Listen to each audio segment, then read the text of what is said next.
Let's get ready to rock and roll, everybody. We have our winner bracket final on hand. A best of 5 series as the HeroesHype Premier Series goes into the next set of the playoff matches. So yeah, winner bracket. It's the Laubers fan club against Washed Up. The two teams that have dominated so far in the second season of the HeroesHype Premier Series find themselves in the winner bracket.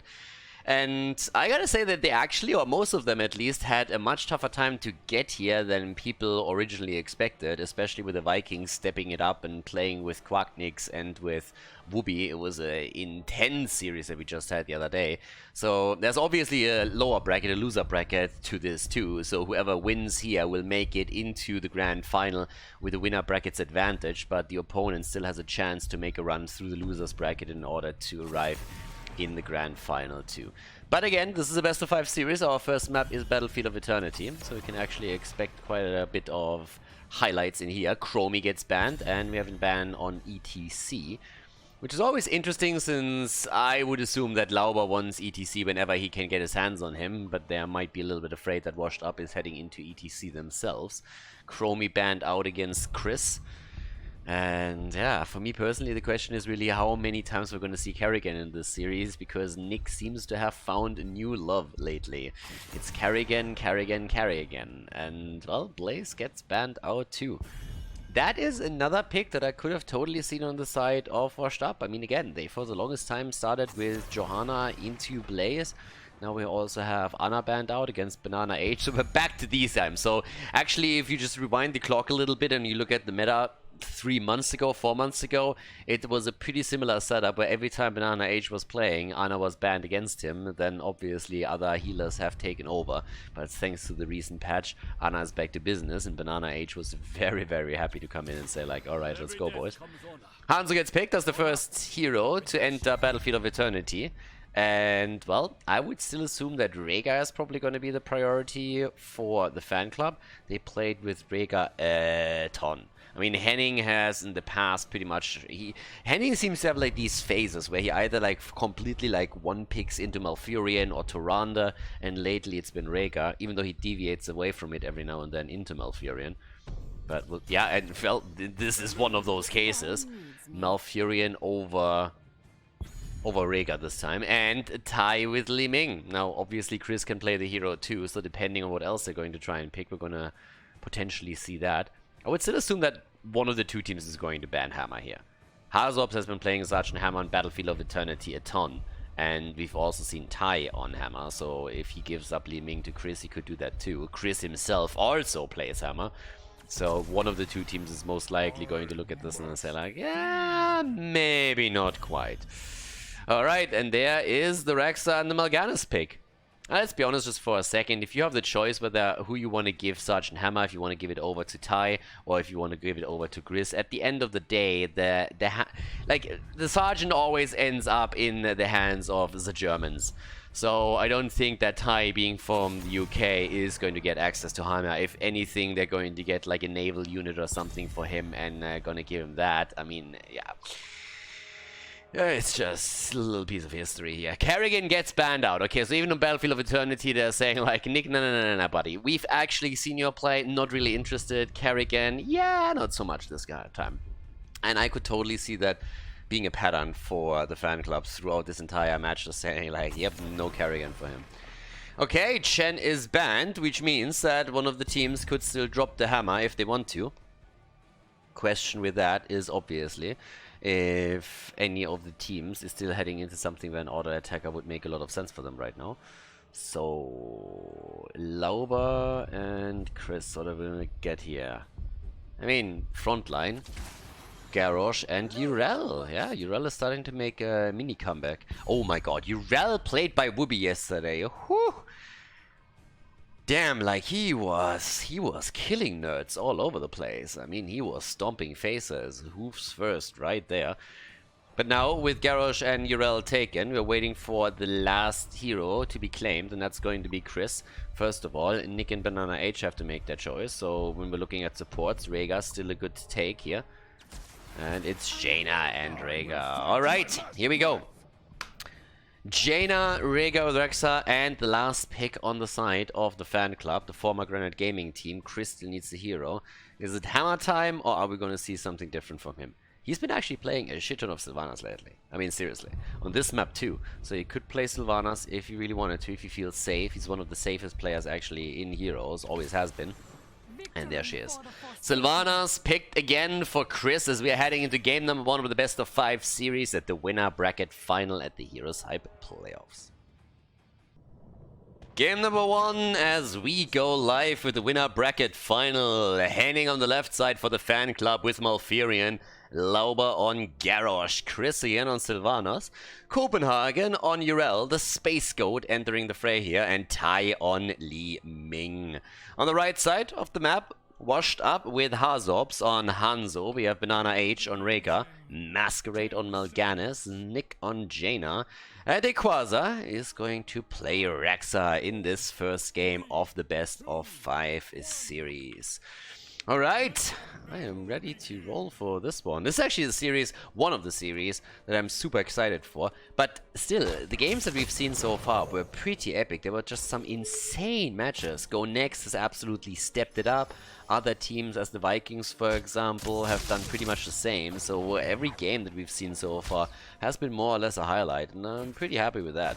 Now, as we have our 4 versus 4 setup at the bottom of the map, with Garrosh still sitting tight here, trying to reveal himself to the world with his ugly mug and trying to get a bit of a flip in. Masquerade gets flipped over. Where's the body blocks when you need them? There they are, and that's the kill.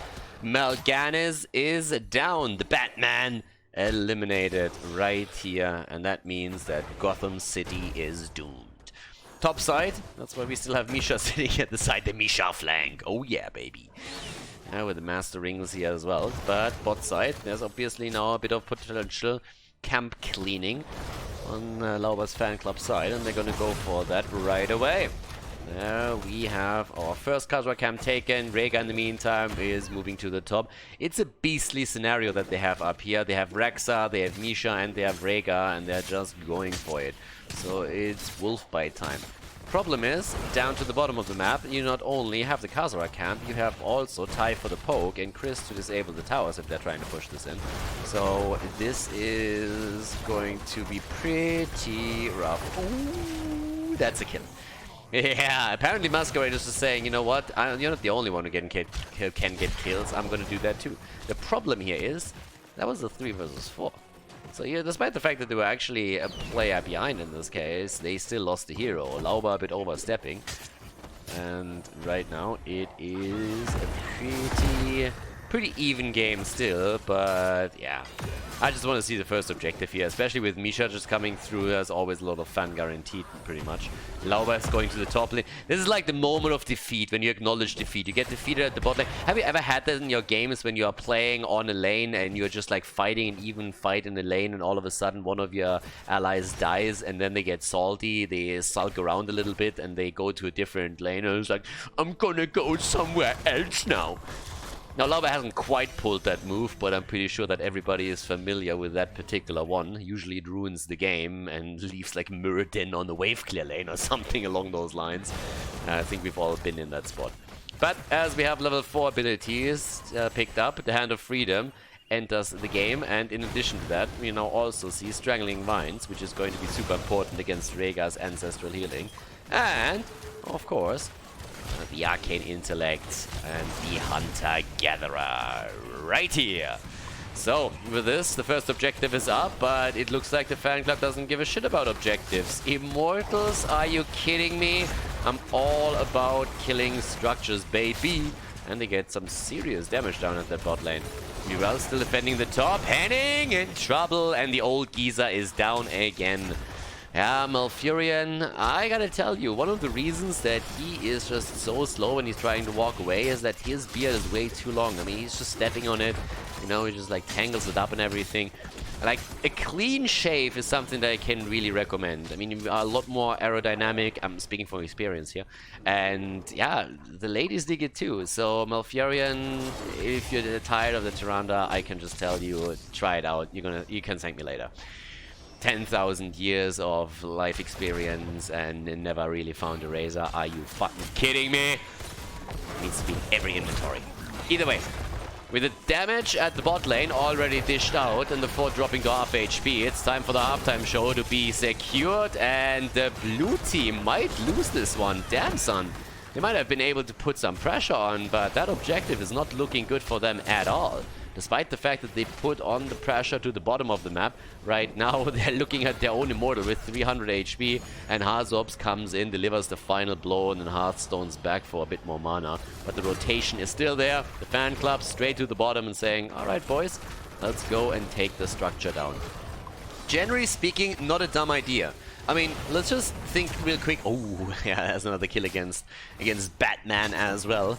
Batwoman will have to avenge him. Just kidding. And yeah, let's just review a little bit what just happened. So pretty much what happened once the Immortals spawned is that the fan club gave up on the objective, said screw that, and went for the attack and took down a fort. And Washed Up took a pretty convincing Immortal, and because the Immortal is so early in the game that it didn't really scale properly yet, it means that that little bad boy pretty much doesn't do anything or very little and isn't even able to take the fort itself down. So a massive win from a structural perspective for the fan club, even though they ignored objective number 1 right there. So yeah, that was a pretty good one. Pretty good decision from the fan club, and Washed Up right now with 5 man up at the top. Liming is actually the one sitting at the bottom of the map and trying to chill out there. From an experience perspective, there's no real lead or anything for the team in blue, but still, when you look at structures, it's obviously a very different situation.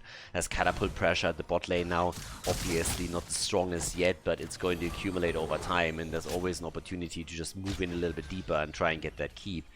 And let's not forget, that fountain being gone is another big point in their favor. Calamity on level 7, and well, you won't see anything else in Europe. So right now, there's already another bit of poke towards the top, and that wall is taking damage. Khaldor are there, still defended, and kaboom. Another combo is already connecting. Now quest talents are slowly starting to be completed here. Rexa has to wait a bit longer until he has the extra armor thanks to the Hunter-Gatherer on level 4. But it will drop eventually. And now since objective number 2 is spawning, you can pretty much be assured that we are going to see the fan club a little bit more eager to win this objective. It's highly unlikely that they're going to let this one slide too. The Quasar is just sniffing out if anybody is hiding in the bushes here. That's so far not the case. Okay, so yeah, once again, I mean, as long as you double check the bushes and make sure that Evan Nunes is not sneaking around there somewhere, you're going to be safe, and Dequaza has no problem staying alive on the lane. But Mal'Ganis, he's a bit of a different story. He goes down, and that opens another opportunity for the fan club to grab an objective. With level 10 abilities in the hands of the blue team, the red team doesn't go anywhere near this. So, yeah, pretty rough times for them. That shaman camp at the top can easily be defended against at any point after the Immortal has been taken. So this is going to be pretty solid for the blue team. Early game was already great, stun into stun, so that was a nice move. But that's nearly 100%. That is 100% Immortal at this point. Yep, 100% Immortal for them. And with that, they can wreak havoc at the top lane, especially after defending the shaman camp. It's level 10 versus level 10 abilities, but still, this is going to be nasty.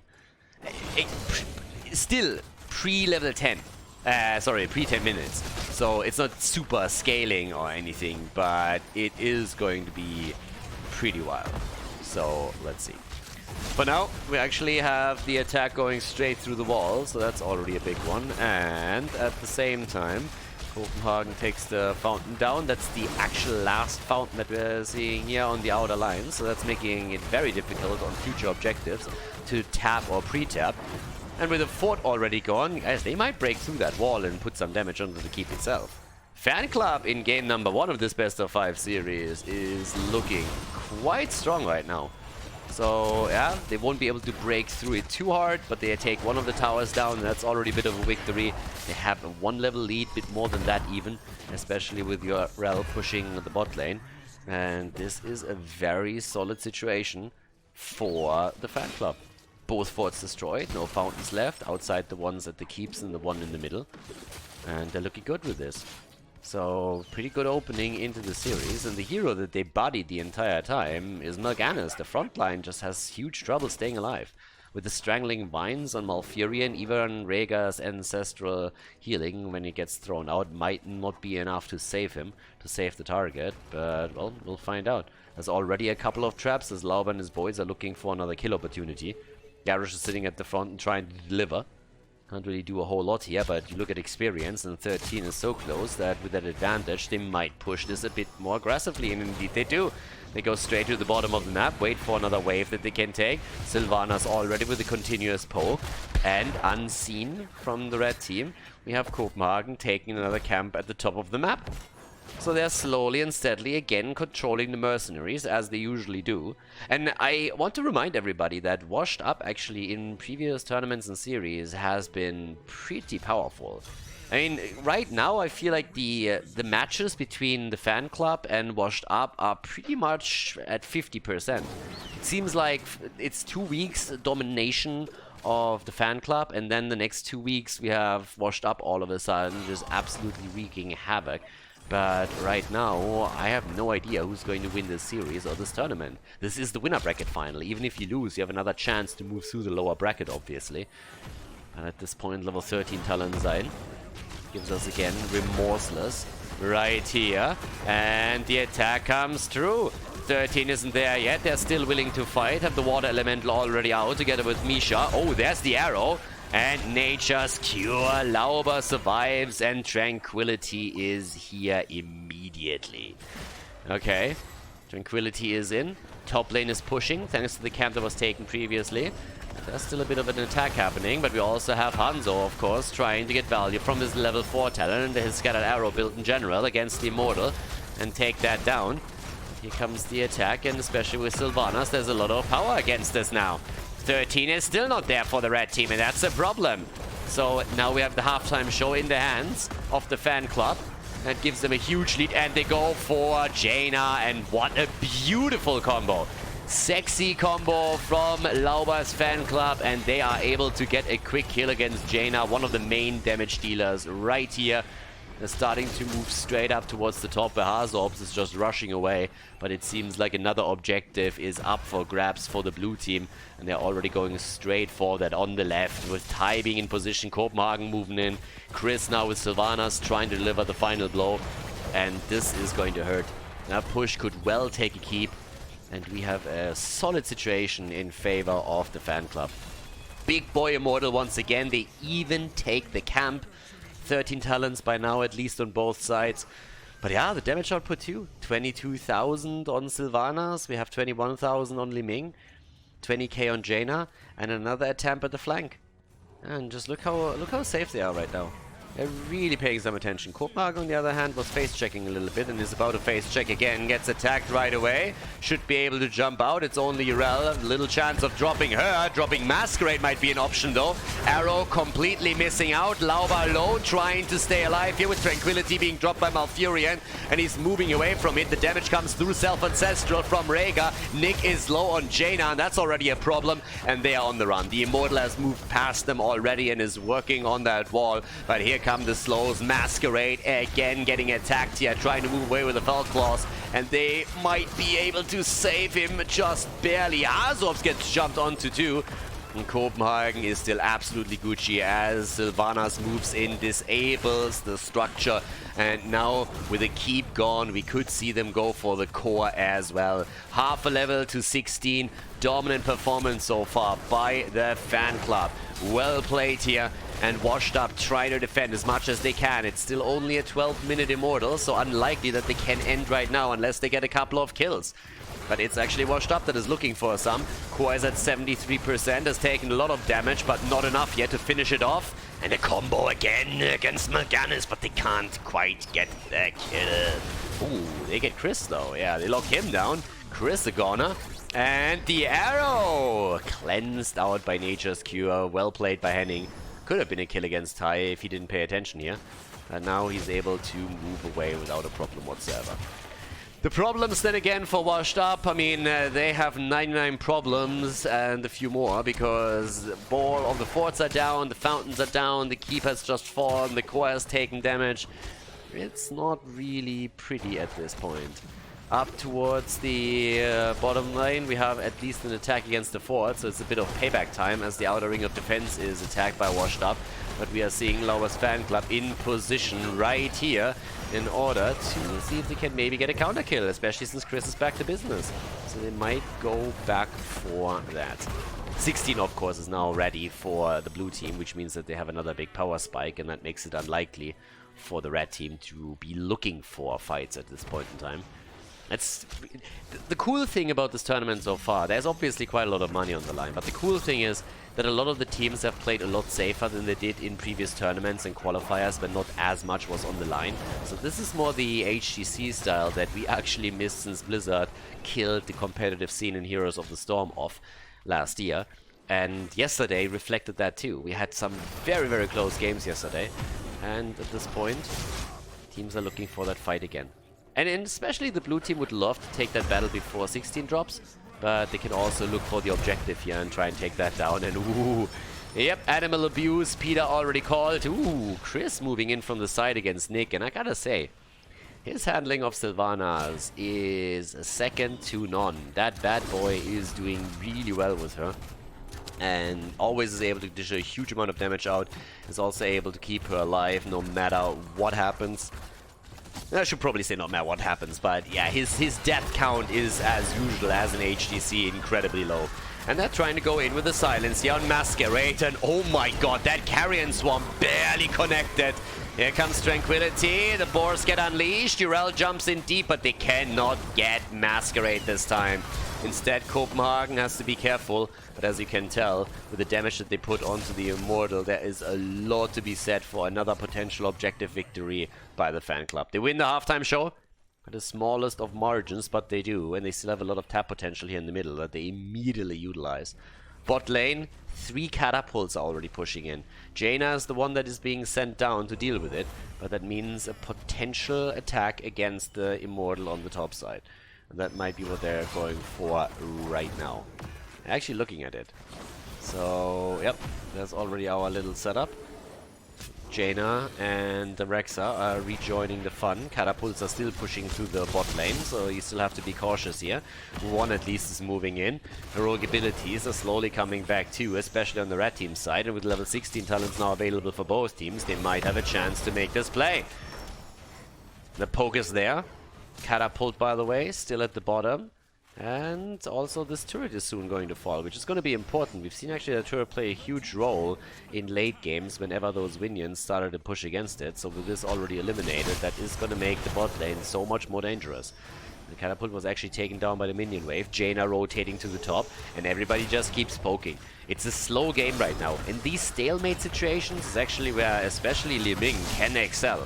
So once again, they're just poking from a distance here. Hazobs does pretty much the same, and everybody attempts to get an angle at the opponent's Immortal here.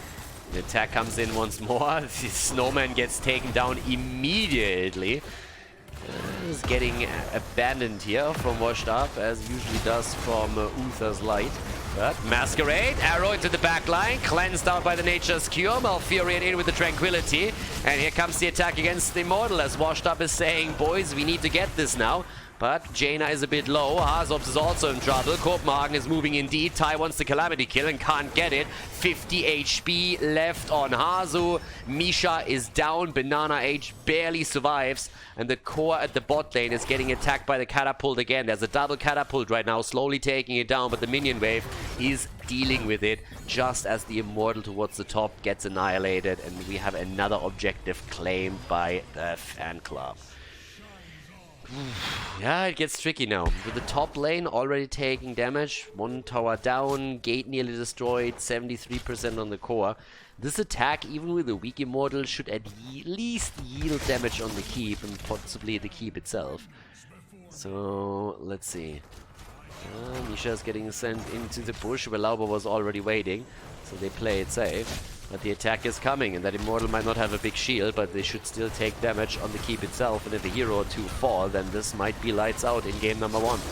Yeah, Sylvanas with the value, of course, once again, it's just enhancing that push even more. And they are about to drop that key. And then it's continuous catapult pressure. And as the game continues, that is a huge problem. The longer the game lasts now, the stronger these catapults become. And this is an issue. Copenhagen, though, he goes down. That was a good kill from Washed Up. And they're always able to pick these things. They're always able to get a kill or two just as we have these situations unfold in front of us. 70% on the core now. But the problem is, what are you going to do with these kills? Take the bottom fort? I mean, congratulations, but what are you going to do with that? That means you get a catapult every third wave, but that's about it. As long as you can't take the keeps down, your opponent has massive push pressure against you on so many lanes. So now with even camps getting employed here, this is another big issue. So once again, it's coming down to a potential fight, and you need to force one. Only one that hasn't died yet on the blue team is Tai. And we have, well, Hanzo and Rega, who have not fallen yet on the opponent's team there either. Damage output 57,000 by now from Chris, highlighting again what I said earlier. He knows how to live on the hero. Li Ming even with the resets, currently sitting on 49,000. Hanzo 52k. And level 20 abilities are up next. Super safe play here. Let's push in, just wait it out, buy a little bit of time, don't risk anything. There's pretty much no camp on the map outside of the opponent's shaman camp, which you don't want to invade at this point anyways. Wait for 20, play it around 20, and then with Storm Talons start to push the agenda a little bit. And it couldn't come at a better time. Look at this, Immortal announced, a level lead, and they have Storm Talons. Tal Rashas is in. Seraphim is starting to go straight in for Misha, and the bear is down as an attempt at a stun, but that doesn't even matter. I mean, Malfurion looks at this, and it's a tired smile that he manages. Bit of a smirk as he's like, really, you want me to cleanse that shit out? I mean, come on, dude, be serious for a moment. That doesn't even tickle him. Lauber gets attacked. They're looking for the quick kill, but I don't think they will be able to find it. In comes Urel as they're jumping deep for it. They're looking for that fight right now. Oh, they're stunned on the Immortal side then again. So yeah, Copenhagen has to be a bit cautious. We at least saw Tranquility being used with Serenity here. It's a couple of cooldowns. They need to be a bit more careful with this. Big push at the bot lane. 3 catapults are already moving in towards the top. That Shaman camp is going to take a fort down. And the blue team is still willing to fight. And they're going for Masquerade once again. Carrion Swarm is already being deployed by him. And the jump as Urel is making her way straight into this one. Another ancestral healing comes through. Catapults at the bot lane. Soon going to become a problem as the fight rages on in the middle of the map. Once again, we're seeing the fan club trying to go for the quick kill here. And they're poking away against Misha, who soaks most of the shots right now. Top fort has already been destroyed. And that's a bit of a win for Washed Up, but now they have to give up on the objective, at least for now. Catapults go down. We're 22 minutes into the game here. And someone will have to deal with the shit at the top lane. I mean, this is a pretty big problem right here. Halftime show now won by the team in blue. So far, so good. But can they take the objective itself? And let's not mince words here. As soon as the fan club wins the objective, it's game over. Unless they get wiped in the process, it's just game over. Another cleanse here, Copenhagen. Still alive, 20 now on both sides with the kill command and the bullseye, and an opportunity goes straight in by the blue team. Fan Club hasn't locked this down yet. They're still way ahead when it comes to structures, but they haven't locked the game down yet. They're starting to struggle a bit. They're looking for the kill and they can't find it either. Both of the teams have been playing around this for a long time, but this might be the opportunity, and it is! Rhaegar goes down, and afterwards Misha bites the dust too. Serenity activating again, and they move towards the top. The Immortal is already in trouble in Li Ming with another combo as Masquerade on Mal'Ganis tries to defend the worst, and they actually get the kill against Chris! Chris goes down. Masquerade comes in and saves his team's ass right there. I wouldn't have expected anything less from Batman. He drops the utility belt and just takes them down. Lauber at this point, he needs to be careful because Batman is at it again. How does he do it? And we all know the answer. I am Batman. Oh yeah, you are. So right now, the attack towards the objective and the kill against Lauber. Like, what the hell? Calm down. Washed Up, another arrow, another hit, and they go for the triple kill. What the hell is happening in this game? I can tell you one thing that's happening, and that is 3 catapults Oh, buddy blocks, buddy blocks, buddy blocks. Wow. Catapults locking onto the core. Someone needs to deal with it. It is Rhaegar. And the situation like this is really the moment where I'm always asking myself, when will you finally fix your maps, Blizzard? 65% on the core. This could have hurt a lot more, but thanks to the body block on the catapults, that one didn't do enough. 7 kills against 7. Guys, we're going back into a 6.5 out of 10 moment here. It's comeback time. Maybe there's a chance right now that the fan club is actually able to throw this game away. I mean, they've been trying a little. I mean, I'm a little bit harsh here, granted, but still. It's more so washed up, just stepping it up and saying, like, boys, we were just kidding in the first 20 minutes of the game. This is the real us. We're going to make it happen right now. So they go straight in for the keep. A lot of poke against the Immortal. Doesn't seem like they can go farther than that, but the keep is going to fall. And that means that the difference between the two teams is a single keep at the top lane. And they want to go for more. There's the arrow, there's the attack. Immortal stun is out, Serenity comes in. And this could be the moment. They're trying to get the kill against Lauber again. And Lauber is trying to get away here. Warlord's taunt. The core is losing hit points. Washed up wants the victory. They're going for it as we speak. And it's Rhaegar and Jaina down. Hanzo down 50%. Misha! Can Misha do it? And the answer is nope. Feigning his death. Yeah, he was always a bad actor. In this case, Dequaza goes down 33% on the core. And of course, they're moving through the bot lane right now. This needs to be game. What a nice attempt at a comeback right here. But things are looking grim for Washed Up. I don't think they're going to be back in time to make this one happen. This is looking brutal. Nope, nope, nope. Ain't happening. Great performance by Washed Up and nearly a comeback on the first map of this best of 5 series on Battlefield of Eternity. But it's their fan club walking cross map and taking the W in game number 1 of the series. GG and well played as Lauber and his boys take the win.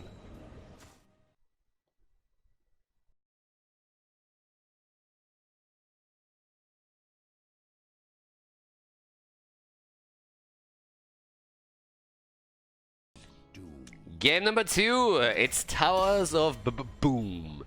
As we're heading into our second map, it was a pretty nice comeback attempt by Washed Up on the last map, and they nearly made it happen. Core going down to 30%, and then unfortunately for them, it was over. But it was a really cool move there from Washed Up. And Lauber and his boys were probably starting to sweat a little bit. So right now we have the fan club in the lead in this best of 5. And Towers of Doom is our second map. Okay, so let's check out what's gonna happen here. First of all, we have the Tai Respect ban, because he knows Tai Chi and everything. So Taekwondo dich.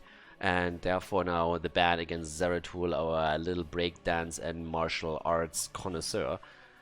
And, well, when it comes to bans, is Kerrigan banned again? That's the question. Is Kerrigan banned again, or can Nick carry again? Ana gets banned against Banana H. I mean, again, Banana's Ana is pretty strong. Doesn't have a banana, but still, very, very strong play from him in the past. So that's why a lot of teams ban Banana's Ana. But outside of that, I still want to see what happens with Kerrigan. Because Nick is just looking from the fringes and saying, like, boss! Draft me that Kerrigan. I need the queen right there. Leo gets banned out. That's actually a little bit sad. I mean, we need the janitor here.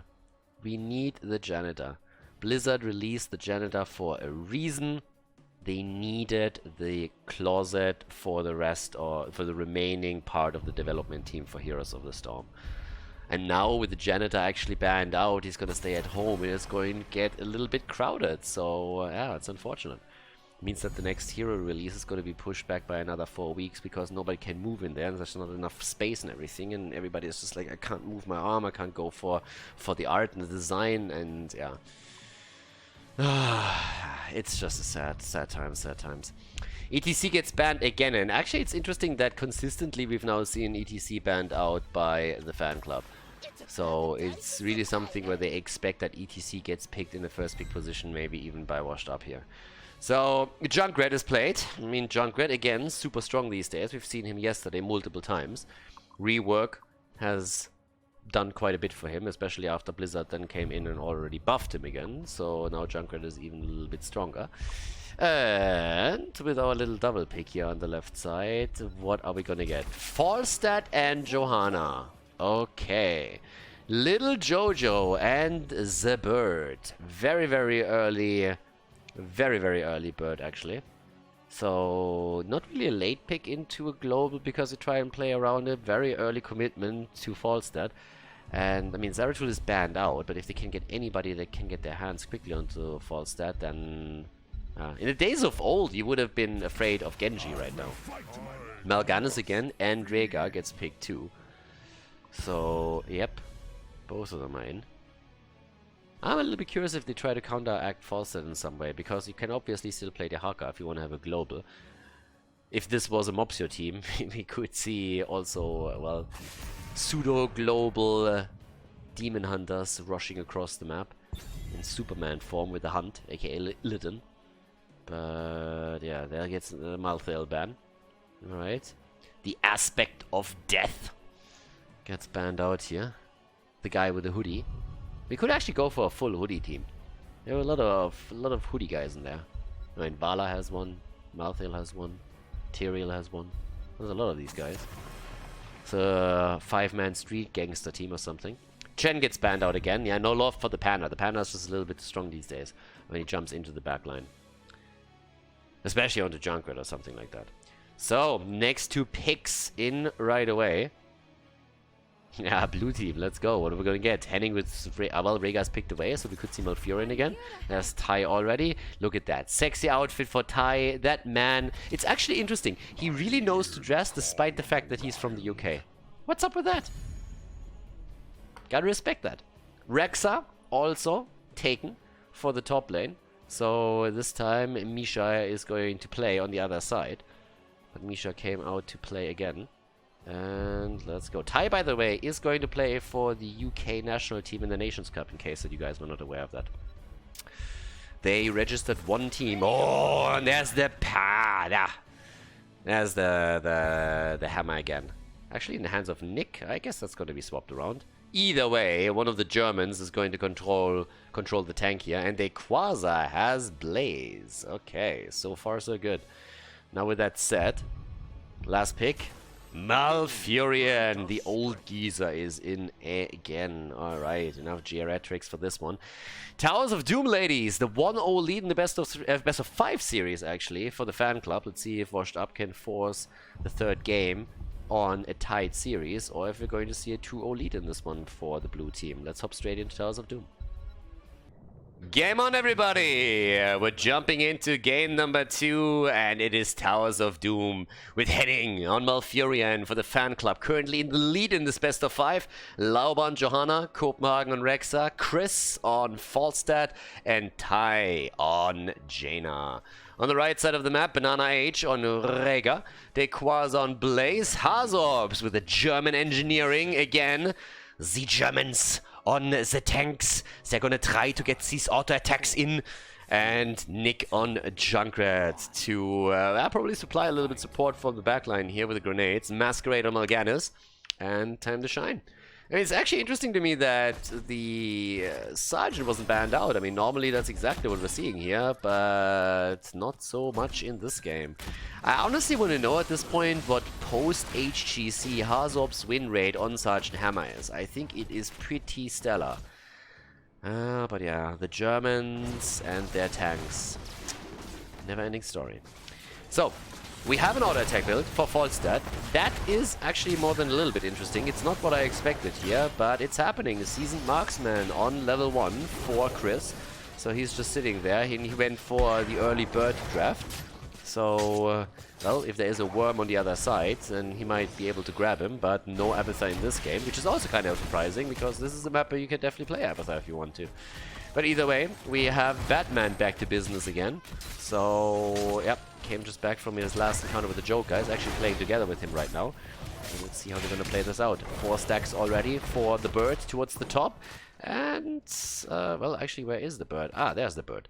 Alright, Chris is sitting in the mid lane right now as everybody else is focusing onto the camps. Couple on the right, couple on the left, and let's see. No invades, no real aggression. Masquerade was just funning around a bit, trying to provide the vision here, but nothing really forcing the issue. And there's HeroesHype. Yeah, employing that right-click micro. And Quasar sitting in the meantime towards the top. We've actually seen yesterday, I think twice? No, once. We've actually seen... combustion once. Mal'Ganis is dead again. Poor Mal'Ganis. He's actually a huge focus point. In the last game, he was already bullied around, and this one is pretty much the same thing. Guy has done nothing. He's supplying sweet dreams to everyone all the time, and how is he repaid? Being bullied across the map all the time. So yeah, that's problematic. Mal'Ganis is not going to be happy about that either. It's a little bit like Justice League. I mean, you have just aliens running around and superheroes and shit, and then you have that one guy that can really is just rich. I mean, he's cool, don't get me wrong, but he's just rich. And we all know what he would have to say about that. There's only one thing to say. I am Batman. Oh yeah, you are. Yeah, Superhero Cafe, everybody. Anybody out there watching this on YouTube right now that watches how it should have ended in the Superhero Cafe? I mean, he is pretty much the boss there. Needs to have a different skin, though, I feel. Like a little bit more down Batman's alley. At least the tool belt has to be visible. I mean, we need to put something in here. But as it stands, first objective pops up. 1 kill against 0 so far. Pretty even game at the beginning, but this is where we're going to get that slight lead with the 2-1 trade normally. So let's have a look who claims it. Top right, there's already Blaze getting the channel, and Falset is a bit too late to interrupt. Down here, the fight has started. Falset has the global. There's no global on the other side, meaning there's a bit of an advantageous situation if you want to control the macro aspect of the map by flying down here. And that's exactly where the bird could be headed next. He's about to fly down as we speak. And, well, Hazu is taking his position. He doesn't have level 7 yet, so there's no hovering in siege mode, which is definitely going to make it way easier for him to position himself properly around the shrines. But they're still able to get a fair amount of damage out with him. So, at this point... there we go. Lauber is sitting right there, and they're sending Misha to the front. Poor Misha. Every single time there's a dire situation, Misha is getting sent to the forefront. That just can't feel good. Feels like the sacrificial pawn here. I think they should send Rexa first. That's just fitting. That's a nice route, though. Damn, son. And again, Mal'Ganis is taken down. I gotta say, Laubers Fanclub, they have a hard-on for this guy, and they are getting him time after time. That's a second kill against him already, and that should result in, Falstad also getting killed. Oh, and the interrupt on the channel! Yeah, it's a 1-for-1 trade, and they're actually interrupting the channel. I was just about to say that at least they're gonna get the third altar, but it seems like nothing is further from the truth. Everybody is sitting tight here, and is starting to do their thing. Here comes the level 7 talent. And again, guys, boomerang, boomerang, boomerang, and boomerang. There's nothing else to say. Secret weapon is total trash. And Chris, with an auto attack build, also going into boomerang. Why? Because Chris, as a former pro, knows that secret weapon is trash. So he goes for the best talent here, which is boomerang. Poor Jaina, then again, is pretty much getting ganked up in the corner there. There was nowhere to go for her. So Jaina down, Ty eliminated. Was able to survive the last game without dying once, but in this one at least, he is taken down early on. And we still fight over this one. Finally, Banana Age is going to get this, but this is 5 minutes in, and Lauber, no, doesn't have the cooldown. So the 4 shots are finally fired, and better late than never, but the first objective phase is over, as the teams are right away jumping straight into the camps to get the pumpkins on the road. But that was a pretty cool opening in this. I mean, first objective fought over for this long, and that at the same time you're already seeing level 7 talents coming in, level 10 talents about to be ready. This is going to be a good one if this fight pattern continues. Ooh. Misha and Rexa go up to the top. Copenhagen is in trouble, and that's a kill. Nicely set up here by Nick already earlier with the mine. Fawcett is still there and can take over the lane experience. At the bottom of the map, HeroesHype is setting up the defense against the Pumpkins and is pushing them back as we speak. And yeah, the level 10 abilities. There's the typical HeroesHype's BFG for the extra burst damage that they usually try and get. And in addition to that, the Ancestral Healing. Falstad is a bit far out. The bird has to be a little bit careful here. And gets attacked right away, but only half HP for him. It's his poke damage, and random poke damage from the grenades from Junkrat that is just a nuisance. Junkrat with a Riptire in this game. Also the Carrion Swarm, which should help Mal'Ganis to stay a bit safer from here on out. 10 versus 10. Nothing crazy being picked yet. But we also have the next objective spawning up. Boss is also on the map, of course, by now. And that is Water Elemental again. No Ring of Frost. 20 stacks, by the way, on Chris. Gotta respect that. 7 minutes in, 20 stacks ain't bad. That's actually pretty decent. So yeah, he's been busy clearing those minion waves. With what, you ask? Oh, I can answer that one. With Boomerang. Blessed Shield coming in, and Nick gets away. Masquerade was covering his team on the left with Mal'Ganis immediately. There's the BFG, but a very, very nice Tranquility saves everyone. Ty channels the bottom of the map and is able to grab another altar for his team with us. Now when it comes to talents, it's not only the stacks that we're seeing on Fawcett that are pretty solid, but you look over to Rexa and you see him at 12 of the 25 that he needs here in order to get this done. So the extra armor is something that he will get sooner rather than later. Also, Jaina nearly done with her level 1. Baseline will still take a bit to get the ice block ready for her. But also, Blaze nearly with his Unstoppable on the trade. Looking good so far. At this point, bot lane.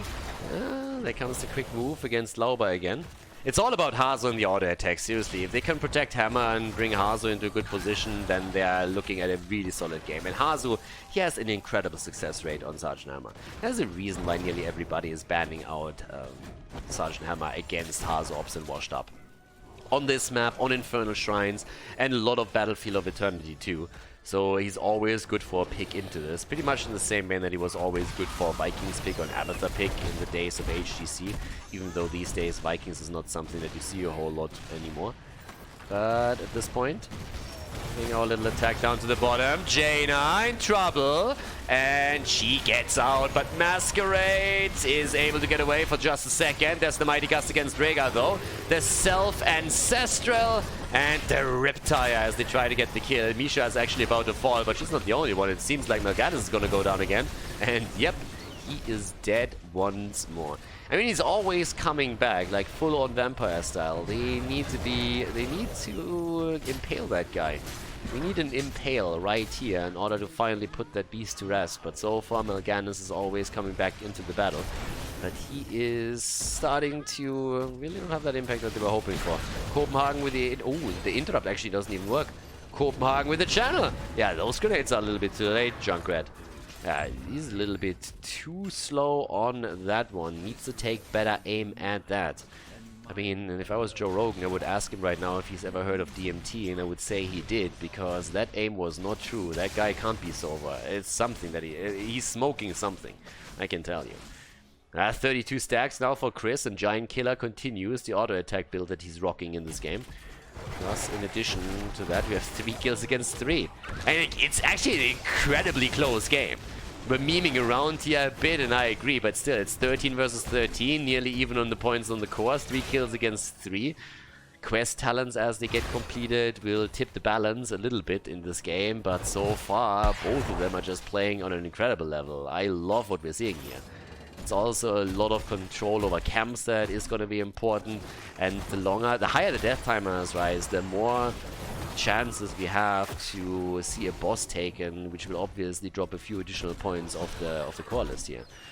So down to the bottom of the map, there's Ty already jumping in again, adding that wave clear to the mix. And it's always Mal'Ganis. I mean, look at Masquerade. Masquerade, honestly, the first time that I actually saw... Oh, dodging the Blessed Shield. Nice. And he should be able to get out from this one. Ah, there's a good Mighty Gust from Chris. But there's the attack attempt with the Carrion Swarm. Ancestral is still ready if needed. And the double altar is up. But the first time that I actually saw Masquerade play on the front line was with Johanna, and he was on this map, and the guy was just the entire time YOLOing into the opponent's team as the tank, and I was always sitting there, I was like, the fuck is he doing?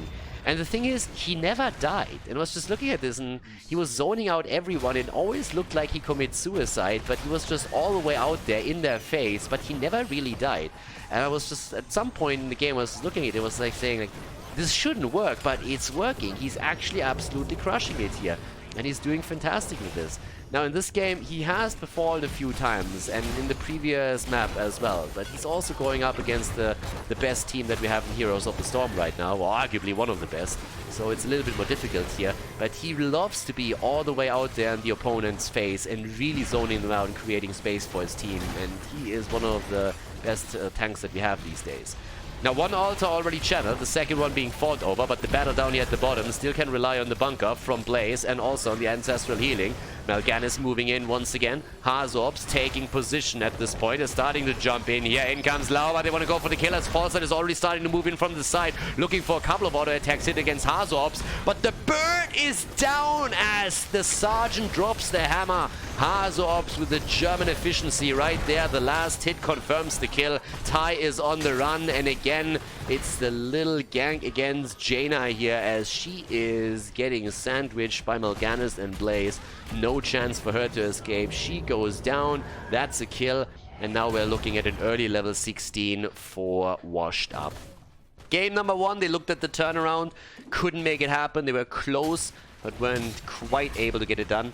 And now all of a sudden we're seeing the momentum shift on map number 2 in favor of the red team. And here he comes, the 16 talents, and those are gonna be great. Giant Killer. There we go, right there.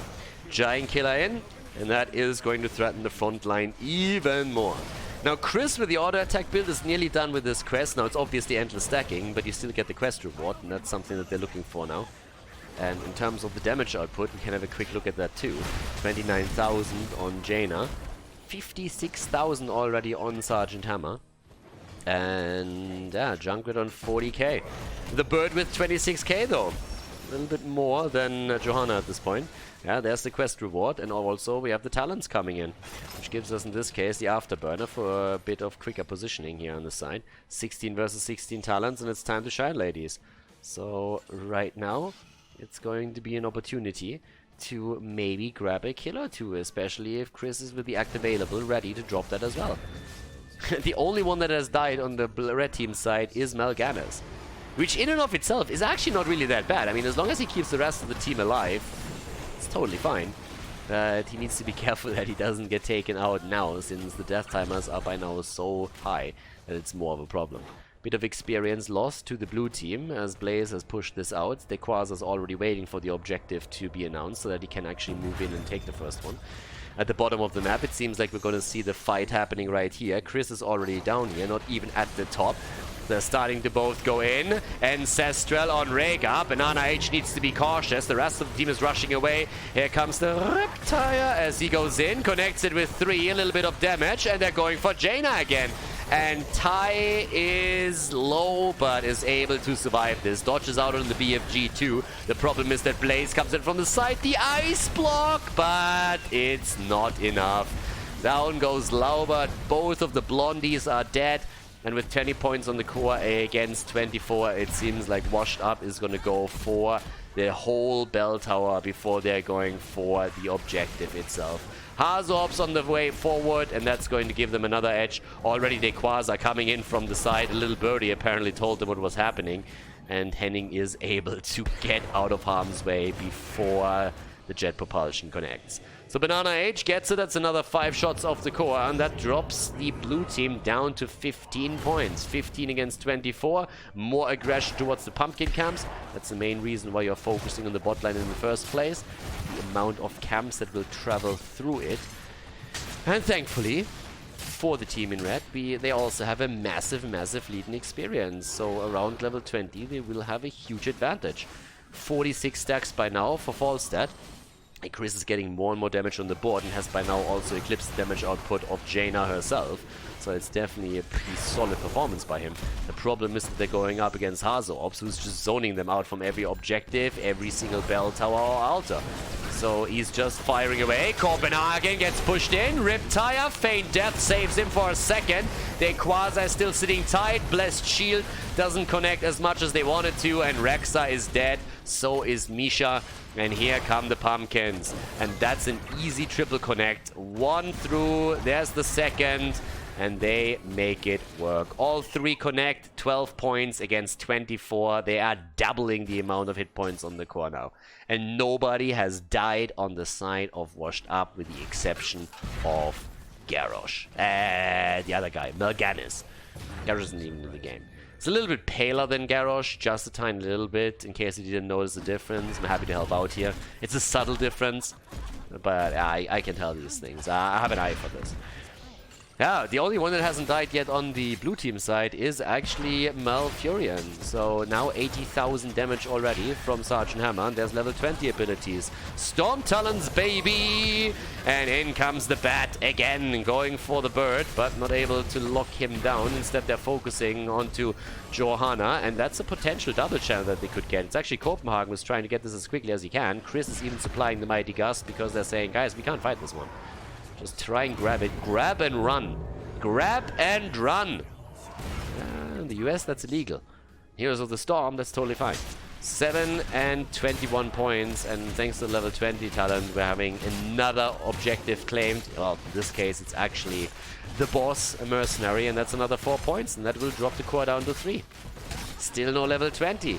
At least it gives an opportunity to the blue team to recapture their own bell tower. But as you can already imagine, well, you can imagine, you can tell if you paid attention in school in math. So, yeah, 3 is still less than 4. So, if another bell tower is taken, if another altar is channeled, then it's still going to be a big victory for Washed Up. And that would be a cool kill. Unfortunately for them, they don't get it.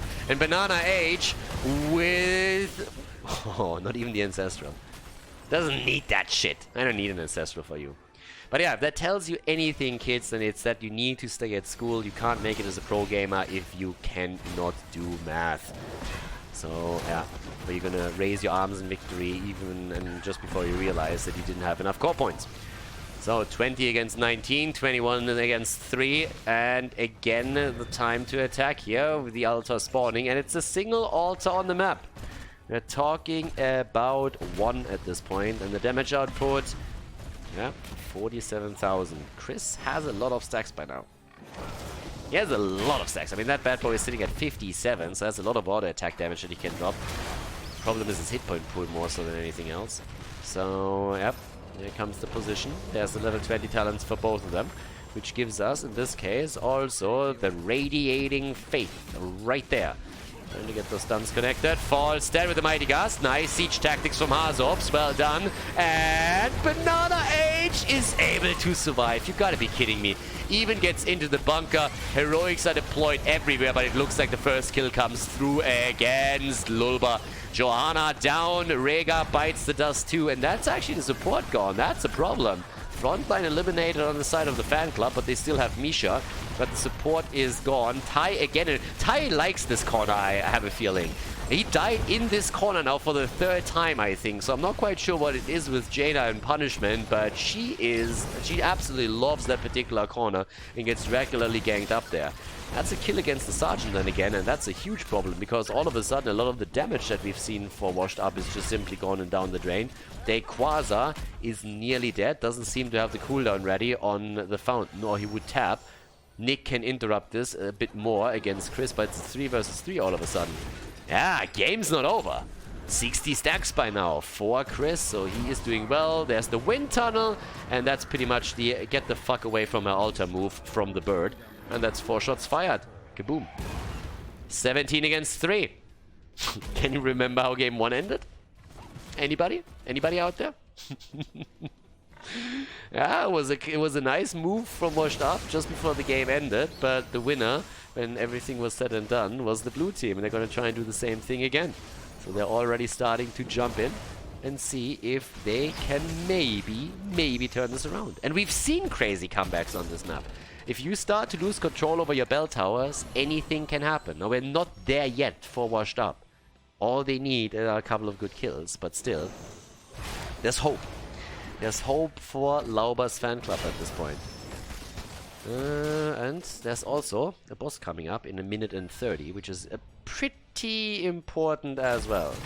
Once that's back up on the map, that's another focus point. But with the wind tunnel, you have a lot of good tools here. The question is really just how much YOLO do you go at this point? How hard do you go into these team fights to try and stay dominant? If they can get the bell tower at the bottom of the map, that would be a huge step towards victory. If they can just gain some momentum, but they need to get a couple of kills, and they could start with this one, but Masquerade moves away. Yeah, Ancestral was still ready, the Carrion Swarm was still available, so it's not like he didn't have any tools that he could have used in order to stay alive here. Chris has 68 stacks now on his level 1 talent, so his auto attacks start to hurt. Maybe not quite on the same level as Sergeant Hammer, but still, that front line is taking a beating whenever he's able to connect these shots. And he's trying to do exactly that. I mean, just look at him go. Masquerade is in trouble, and that might even translate in death. He's barely getting out. Guys, they are all of a sudden really rushing away from this. That was a nice BFG that connected with 3, but damn, blue team is getting pretty much killed here. Now the top altar, the top bell tower I should say, is actually also taking a bit of a beating thanks to all these minions. But Johanna is down, the wind tunnel is there.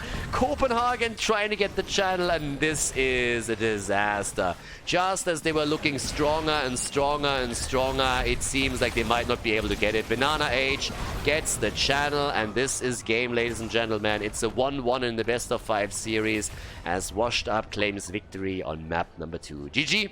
Well played.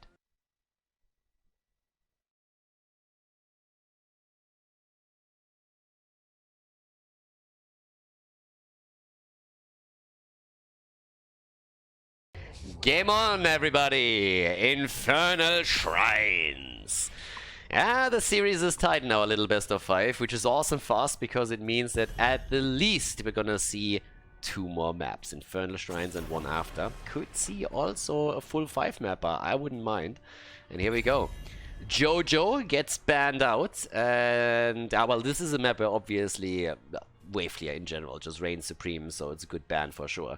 I would be more than a little bit surprised to not see Carrigan banned. That's definitely something that's... yeah, Carrigan is going to get banned. She is going to get banned. Nick just likes her too much here. And there's the Leo ban again. What is it with that hate against the Skeleton King? What did he do to you? Just because sometimes he comes in with a mace to the face doesn't mean you have to ban him out all the time. Carrigan gets banned out. Queen of Blades, my ass. Right now, she's just the queen of the bench. Has been benched by the fan club. And, well... what do we see in terms of bans from Washed Up? Are we going to see that ETC ban maybe this time from their perspective, since it's a first pick for the fan club? No! Zeratul again! Alrighty! Zeratul banned out once more. Tai is a little bit sad. And... yeah, Henning and his boys. Are we going to see an early Rhaegar pick? I mean, if they don't pick Rhaegar right now, I'm pretty sure that Washed Up is going to take a Rhaegar in the first rotation. So it's always a question. Do you want to go into like something like Hanzo? Do you prefer the support instead? Do you want to go into a front line? There's multiple plays how you can play this. And we get Blaze. Actually, that is a good point. Should have made that myself, because Blaze is actually a hero that they play in a frontline position as the main tank on this map. Now, they don't have to. They obviously can still play Blaze on his normal position, which is on the offlane. But we've seen that from them now more than once. Now, Hazu and Sergeant Hammer on this map are still a problem. And if they don't pick Hammer early, I would assume that Sergeant Hammer is going to be the 3rd ban for the fan club. But here comes Malthael. And together with Anna, you can go Tormented Souls and then nano boost the shit out of Malthael in these situations.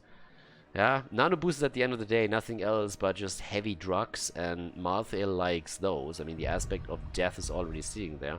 Can't die. No one can stop death, not even a heavy overdose. Henning with Malfurion. Okay, no Rhaegar. And they get Vala with this. Alrighty. There we go. My girl is in Vala. It's time to get some auto attacks going. and hit those multi-shots. Unless, of course, Chris heads over and plays Vala, which could mean that there is an arrow build. He sometimes plays on an Infernal Shrine, even though, generally speaking, multi-shot build gets you quite a lot of value on the objective itself, and is the traditional build to go for on this map. ETC gets banned out. Doesn't really shock me. Normally, by the way, when Blaze is played into a main tank position from the fan club, they pick Leo as the side laner. So this is why this is going to become interesting. There's a Sergeant Hammer ban. Shocking, I know. Who saw that coming? And for the red team. By the way, I have to point this out again because I get the question non-stop. Dennis Schneider is the real name of HeroesHype, and the reason why his real name is displayed in the lobby is that he is one of my real ID friends on Battle.net, and that's why he sees that name. Ergo, when I'm in the game or when he sees me on Battle.net, he sees my real name instead of Khaldor. So yeah, the question pops up all the time, and I hope that we can at some point put it to rest, or at least inform some people. But Hazu gets his pick last. We have Junkrat first, and, well, also Diablo for Masquerade. Great hero, of course, on the map as well. And now I'm interested. Maybe Zarya? Back in the days with Framgota, they liked to play Zarya when they had Vala, but nope, it's the bird, and Lauber gets Mal'Ganis. Blaze not in the main tank position since they couldn't get Leo on the side lane, but instead in the off lane. HeroesHype, are we going to see a mage? Maybe Gul'dan? HeroesHype with Gul'dan was always pretty solid. HeroesHype actually has a huge hero pool. I mean, honestly, that guy has been playing so many different roles and has a massive, massive hero pool that he can pick from. But what do they want to play with in this game? We have, as a last pick, Hanzo. Alright, Hanzo. Better late than never. There we go. Honor.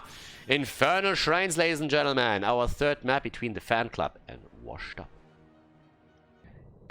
Game on, ladies and gentlemen. Ladies and gentlemen, please put back your seats and enjoy our little flight. We are currently about to land on Infernal Shrines. The temperature is a balmy 70 degrees Celsius. The heat is probably going to pick up as the game continues. And to the left side, you can see the blue team. If you pay a little bit more attention to the right side, the red team is currently sitting tight as well. Ladies and gentlemen, enjoy your stay. And please fly again with Nexus Airways. Heading on Malfurion towards the left side of the map. Chris on Falstad, Ty on Vala, no I don't take drugs, Lauber on Mal'Ganis, Kopenhagen on Blaze, and to the right side of the map, HeroesHype on Hanzo, Nick on Junkrat, Dequaza on Malthael, Banana H on Ana, and Masquerade on Diablo. Alright, the next time that I'm actually going to go for that shit, I should probably think about it first and actually come up with some stuff that I could drop here. So yeah, that was pretty much freestyle. I bet you couldn't tell. I mean, that sounded so good, it was, you basically thought it was prepared. I can tell you it wasn't. But yeah, either way. So since we're looking at Nexus Airlines, doesn't really have a great track record. Rumor has it that Nexus Airlines also carried the hopes and dreams of HGC and then crashed and burned at the end of 2018. But, well, there's still a couple of people that fly with them, so yeah, what do I know? Lauber at this point is finally back on his Mal'Ganis, so after he's now watched Masquerade play him twice, he's just saying, okay boy, I'm going to show you how it's done, and he sets up the kill against Junkrat.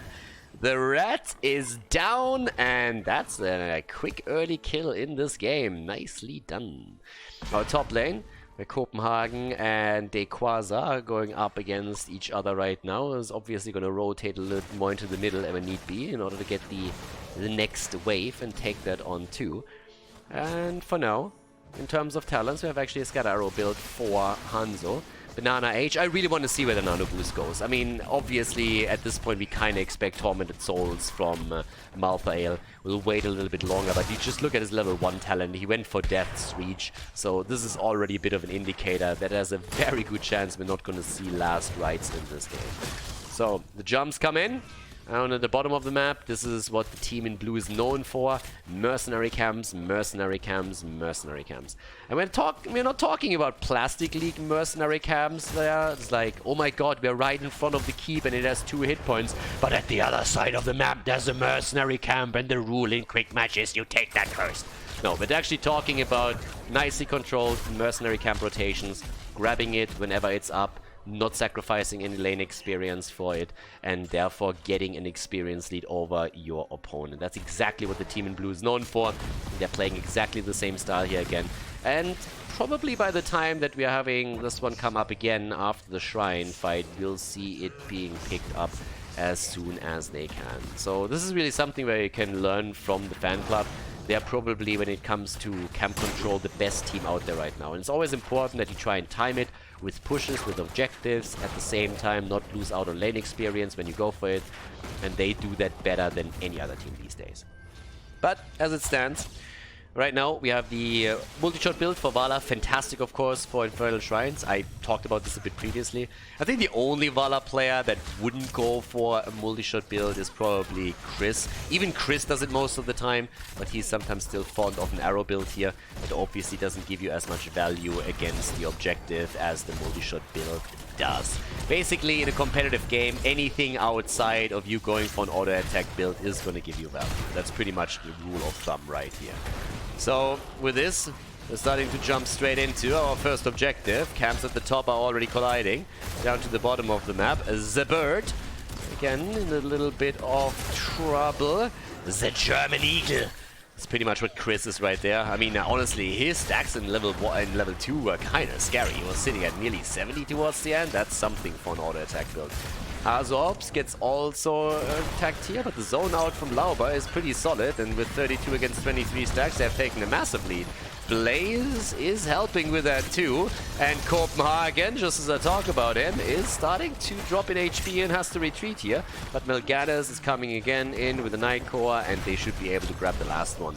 Yeah, it was a close call there for just a second, as Washed Up was up to 36 points. But now there is our objective, and nearly a kill also against that backline.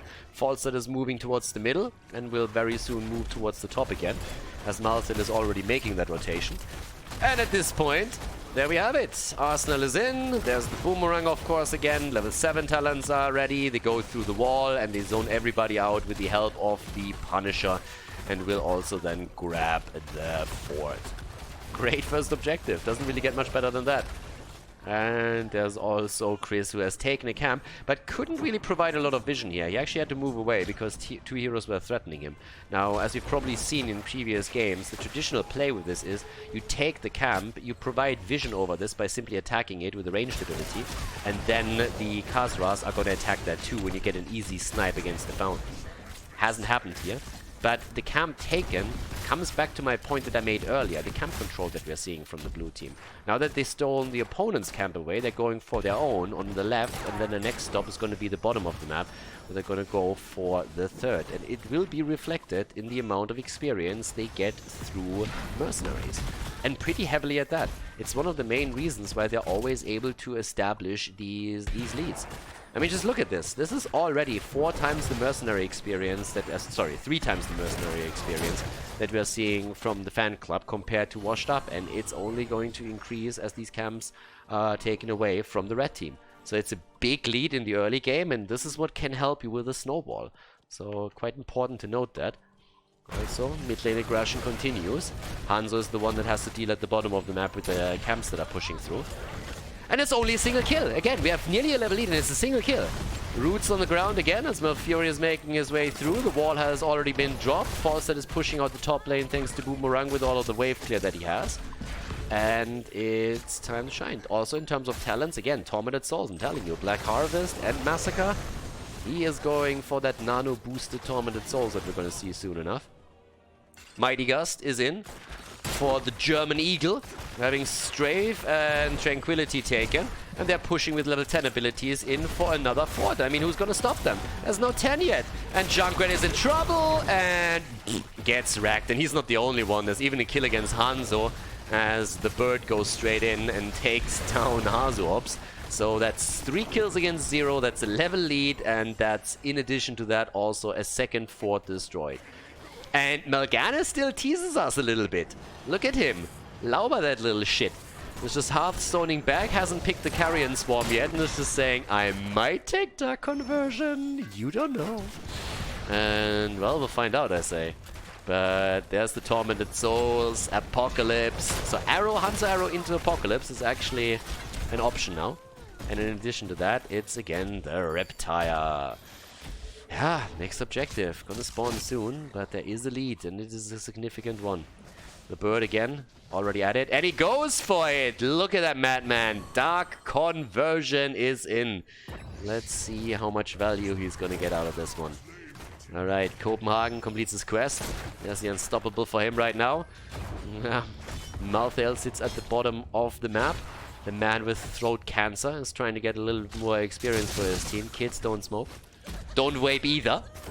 Both of this is bad for your health, just saying. Malthael is a vapor, I can tell you. Malthael is a vapor. And yeah. Objective pops up. Top lane pressure. Guys, the top lane fort is doomed. Seriously, nobody is taking care of that. And the shaman camp is already in. That top lane fort is pretty much gone. There they come, as we're having another objective fought over, and this is pretty much, this might not be the last top Overwatch up, but it's one of the few that they still have in this one. Here comes the arrow, and nothing. Apocalypse not even being used there, Tranquility is in, and they're starting to jump straight in for next kill. That nano boost on Malthael definitely didn't do as much as they were hoping for. I mean, he didn't even pop his Tormented Souls here. That fight just completely went against them. Now we have the Apocalypse started. Maybe the kill, and Lauber. Dark Conversion didn't come through yet. Lauber actually gets pushed away by Junkrat. The lead on the objective by washed up, but Lauber's fan club has the position and they're still trying to get it. And Lauber is looking for a target for the Dark Conversion and can't find anything and is sitting there. This is like, but I want to use my ult. And instead he is looking to get the kill. Dark Conversion, and he still dies. Nearly kills Hazorbs with that, and they get the counter kills against Malthael and against Diablo. But they lose out on the Punisher. They get a lot of kills though. I mean, Hazu is dead now too. That's 3 kills. And yeah, they reset the souls on Dibbles. So that's a good one for them right there. Ty is already rushing around. But I gotta say, that Dark Conversion was kind of funny. To be fair, it pretty much guaranteed them the kill against Hanzo. To be absolutely fair with you. So at least that one worked out. But with this, we now have, again, that little setup here with the mid lane. And no fort has been taken down, so let's see. It's 6 kills against 1. Lauber the only one dying so far for the blue team. Level 13 in their hands. Gloom is what we're currently getting. And yeah, here comes the camp control again. Look at the map, guys. Again, camp control, camp control, camp control. And if you look at the minimap, they never take the camps just because they are there. They're rotating from one camp to the next, and they always make sure that they're pushing out the lanes first. I know I sound like a broken record on that particular point, but there is no other team in Europe right now that is as diligent as the fan club about claiming mercenary experience, and it's reflected right here. It's a big reason of why they have such a massive lead. It doesn't guarantee you a win or anything, but it can make the difference between you fighting on even talents with your opponent or you heading into an objective with a talent advantage that might just be what you need to drop the opponent in the team fight. Nearly a kill against Masquerade. The jet propulsion didn't connect, and that was the saving grace. The problem is that Ana is a little bit isolated here. Yeah, scratch a little bit. Ana is very much isolated, and even with the use of the heroic abilities, they can't save her. They can't save Malthael either. That's 2 kills, and Dibbles is down. Without his souls, he's pretty much a weak kitty. Pretty fat kitty, I gotta admit, but still pretty weak there at the hit point pool regardless. And that's the end of him. So now we're looking at 9 kills against 1. We nearly have a 3-level lead plus a talent advantage. And the fan club doesn't even know what to destroy next. They're just sitting there saying like, guys, I don't even know. Do we steal the camp away? Do we go for the core? Do we go for a keep? Like, where do we head from here on? And they go for the camp since they can't take the keep without exposing themselves a little bit too much. They have level 16 now. They take the camp at the top as well. More of an experienced lead. Massive pressure on all the lanes. They can easily wait for the next objective. Push lanes a little bit further. And there they go. Full on focus on Mal'Ganis in terms of the will into Necrotic Embrace. Wing Guard, fueled by Torment and the synergy with the Plague Bats on level 16. Lauber has actually talked on his own stream quite a bit about Mal'Ganis. It's one of the heroes that he prefers the most these days. He really likes this one. Obviously, there's still the old school style with ETC for him, the name as the hero where he made a name for himself, but still. Apo comes through. That's a push into the corner, and whew, If Khaldor would have been hit by the jet propulsion and then the roots connect, that would have been a dead Hanzo again. But even with this, bot lane has to be defended against. Nothing that you can do about your opponent grabbing the top lane unless you want to go into a fight against someone who has a 3-level lead over you. It's one of these things that a lot of people still forget. If you have a 3-level advantage, that's not only a talent advantage we're talking about, it's a stats advantage as well. And that is just brutal at this point. But they feel they have to take this one. And I kind of agree. If you lose out on this one, then you are in deep shit. So right now they have to make a move and at least trying to poke and see if they can maybe get a quick kill here somehow. But it doesn't seem likely. And Khaldor is already rotating towards the bottom of the map with Hanzo as they're saying like, yeah, it ain't working, boys. It's not gonna happen. So they can take this one easy peasy. Whereas the red team is just desperately trying to get enough experience so that they at least can defend with level 16. They want at least the 16 talent so they can defend with it. But the Arcane Punish is already taken. Camps are still up. And now with the camp on the left side claimed by Chris, it's time to go for the defense. And they just realized we won't be able to get our next talent. We have to set the defense up with level 13 talents only. And they're going to try and do that. And it's not going to be an easy defense at all. Yep, there we have it. Punisher's going to be baited over in a second. The small wall is about to be opened up. And they can try to set up the kills now. The keep is falling. You can't save the keep here. The only question that really remains is can you at least make sure that you're going to save the game for now. Tai, yep, there's the tranquility. Wasn't even needed at this point. Falstad also moved in immediately with a Mighty Gust. No kill opportunity against Vala. And now they can go for it. Thanks to the level 16 talent, they can slow them a little bit more. Tai is already zoning them as much as he can. And is ensuring that nobody's following them too much. Uses the strafe here in order to get the damage output. But they stick it out with the keep and they just say, alright, this is the only thing we're going to get for now. And after that, we're going to see what's happening on the next objective. Especially with 1.5 levels to go for level 20. So that's still something that we can go for. But right now, level 16 talents are ready. And the Reaper is starting to go straight in for that. I mean, so far, I really gotta say, when we're talking about Malthael, aspect of death, my ass. 11,000 HP. Are you kidding me? Oh, Banana H! The banana in trouble! And Lauber wants that potassium, and he gets it. Yeah, well, they're gonna get a lot more than that, aren't they? Dibbles is down. And I would assume that at least Malthael is going to get dropped here too. Well, maybe I just misunderstood aspect of death, because when we're honest, he's dying a lot.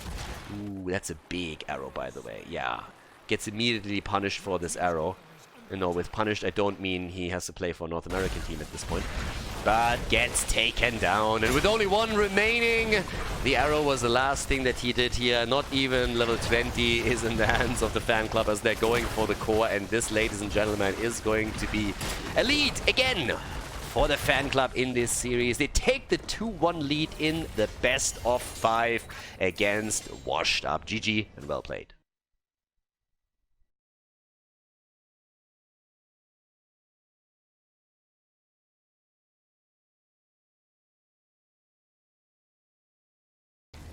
Game number 4, everybody. God, I'm happy that we have a best of 5 series for this one. I was honestly a little bit worried that it might be a best of 3 when the tournament started, and I was looking at the format, but I'm a happy panda right now. We're heading into game number 4. It might be the last one of this series. We might go the full distance. We don't know yet, but either way, it's going to be good. The winner will move on to the grand final. The loser has another shot in the loser's bracket to move through that. So, with that said, on the right side, this time with first pick, first ban, we have Washed Up. And for them to start a comeback into this, I mean, what's going to be the weapon here? Do they ban... I would assume they ban out Zeratul again. There's actually a lot of heroes that you kind of want to get rid of here. Chen is pretty strong on the top lane. Then you have also Zeratul that you need to deal with a bit of tires on the other side. Yeah, and Chromie from Chris is another hero that you don't usually want to go up against. Rexa, I said it actually before we headed into the draft that Rexa is most likely going to be banned out because he reigns supreme on Shire. He is dominant on that top lane. Was for a long time. You can just split Misha over to the shrine and you're going to be golden no matter what. So yeah, he's banned out. And now the choice for Washed Up. Do you ban Leo? Do you ban a tank? Do you ban Zeratul again? What are you gonna get rid of here? Rhaegar! Rhaegar gets banned out. Yeah, at least this time there's not going to be as much focus onto the camps by the fan club, since they won't be able to rely on the Storm Shield. And Junkrat gets banned too. Okay. No more crazy Australians in this game. I can never remember. Is Junkrat actually from Australia or is he from New Zealand? I mean, it's ANZ. So, yeah. But I don't really remember which one exactly it is. I guess probably Australia, I'd assume.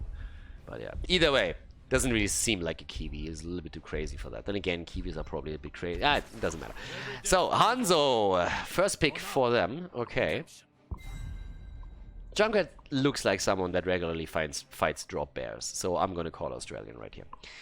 Okay, so Hanzo at this point picked right away as the first pick. And that gives us a lot of leeway for, well, an ETC pick. For one of the first times, they can actually go for the ETC pick if they want. But nope! Nope.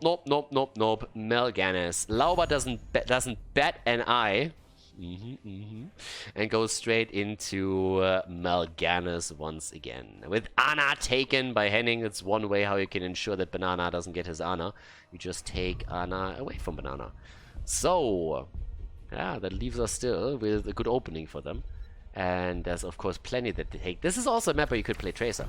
This is another thing that you have to think about. Okay, Dehaka, global pressure at the top lane. Is that going to be replied to with Falstad for a global? Are we going to see Tracer here? Are we going to see Zeratul? There's a lot that you could go for. But, yep. Garrosh and Dehaka. Bit of a different setup right now. And I like it. I like it a lot. But especially globals could be pretty cool here. So, let's see. Top side. Well, first the bans. Malfurion. Yeah, Rhaegar banned out, Malfurion banned out, Ana already taken.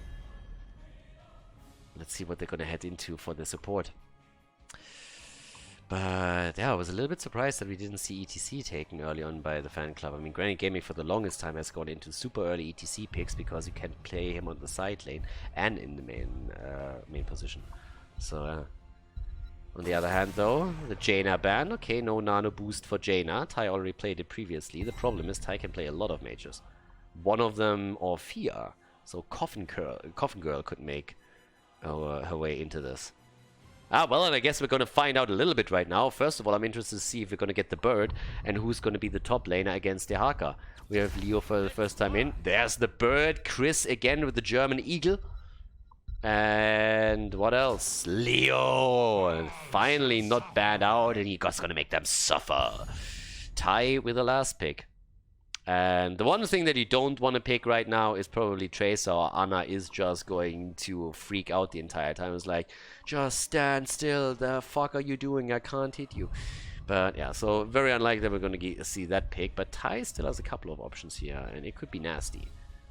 But they want to have something for the nano boost, right? Last picks for Washed Up, though. Keep in mind, this is maybe the last chance. There's the Tracer. Alrighty. I've been talking about Tracer, and there we have her. With Kerosene. Okay, that's an interesting one. I love his hairstyle, but I'm just not sure if he's going to fit the bill here. Seven-sided could potentially give them a little bit of blow-up. If you get a good drag with Dehaka and you drag him into the seven-sided, whew, that's damage right there. Last pick. What's Tai going to get? I wouldn't mind Coffin Girl. Didn't have her for quite some time, but I think chances of her getting dropped here are pretty slim. It's slimming, yeah.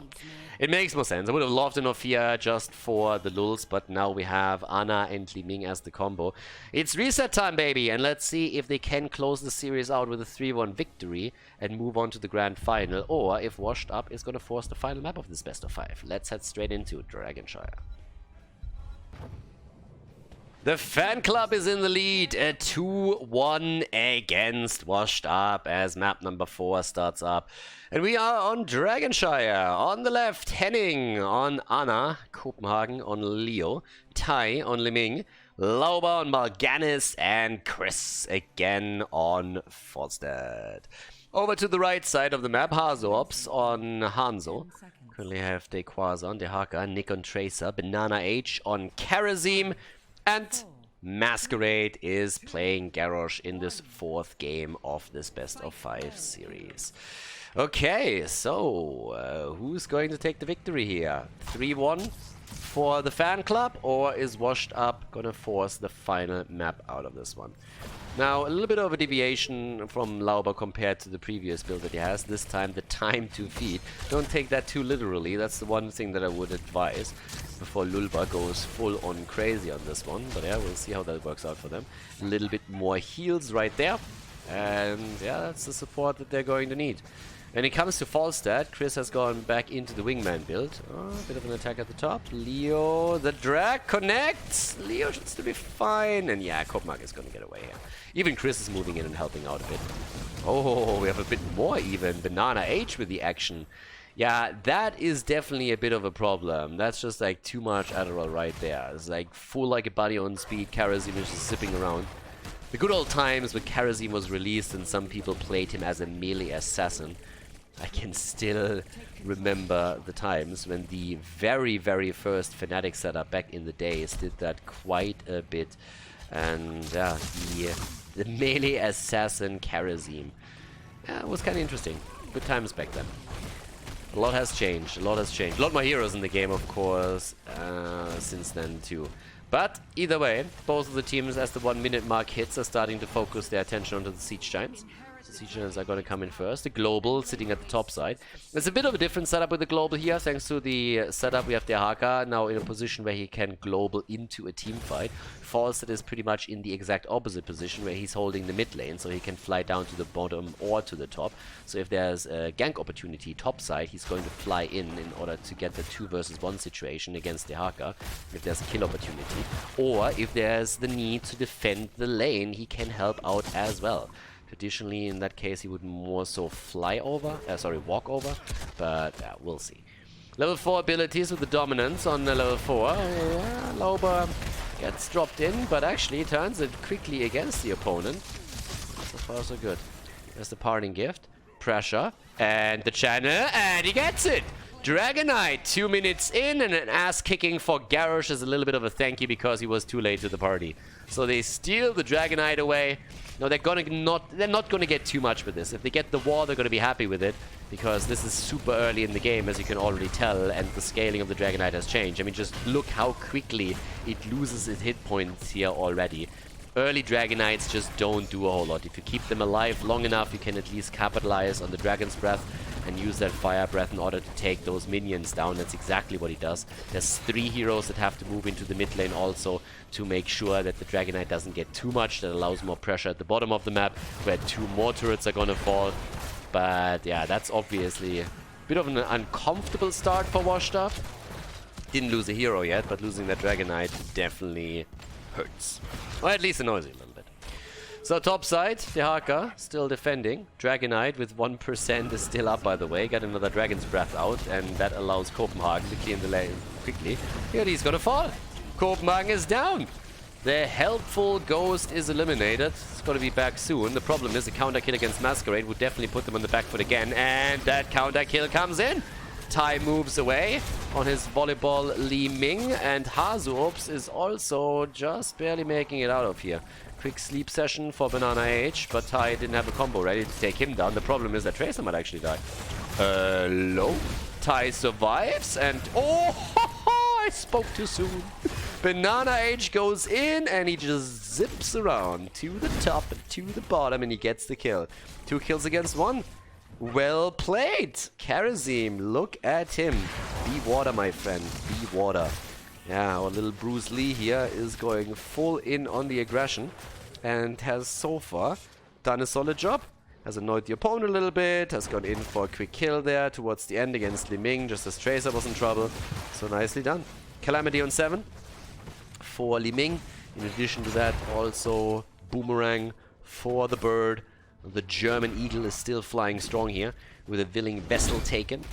And another camp that they actually steal away here. Wingman makes it possible. Camp control. Camp control, camp control, and camp control. That's exactly what we're expecting from them, and what we're going to see throughout the game. Another camp already about to be taken. Also equalizes the experience at this point. Now there is a bit of a structural lead that we have for the blue team, but it's nothing that really forces the issue in any way. Helps a little bit, of course. But this is a tough game. Washed Up, they had a lot of hopes. Again, there's quite a lot of money on the line. I think in total for the season there's 10,000, I think it's dollars actually, available. So this is an important tournament. Hence the double elimination system and the best of 5 winner bracket final, the best of 5 loser bracket final, and the best of 7 grand final. So the teams obviously want to take this, and this is an important match. If you go to the grand final from the winner bracket, you have a 1-game lead over your opponent as the grand final starts. So both of the teams are super eager to make sure that they get that advantage. And you have to play a few less matches too, which always helps. You can study your opponent a little bit more. With this, bot lane is getting heavily attacked, and if they can take the fountain down, that would be great. I'm actually surprised that Ty didn't go for a combo against it, but there's a move against them. Henning survives. The combo barely dodged out by Nick. False stat, but the ult is there. Both of the teams get their rogue ability at roughly the same time. 7-sided, as expected, so now we have Entomb to set the 7-sided up, and the drag from Dehaka. So both of those would be quite powerful. And, well, here's in the middle. Again, our attempt to get another Dragonite. Hasn't really happened so far, well, with the second one. Tylo, oh, nice! Entomb into Gust. Great isolation. That's one of the cool moves that you can actually make with this comp. You entomb a target, you gust everybody away, isolate him. In the past, this move has been made plenty of times. A similar variation has been seen, of course, with Stitches. Gorge into gust, get the isolation and then the kill. And the kill is exactly what they got. There's even a bit of an attack in the middle. But at the bottom, the fountain has already been eliminated as Li Ming was moving in with Ana again. At the top, Dehaka's fighting it out with Leo still. But despite the fact that he just got the kill, didn't get the Dragonite. Yeah, but those kills are still powerful. Another quick throw, Masquerade. Yeah, for him it's gonna be rough. I mean, at the front line, he needs to actually put on the big boy pants right now. Start to wear the backpack and start to carry his team a little bit right now. He has the calves for it, I can tell you that much. He's done it in the past. There's the taunt, and Lauber is about to get away. There's the Carrion Swarm, Tracer already on the recall, and they're moving away from it. They can't get the kill against Lauber, and he just rides out of harm's way on the mount.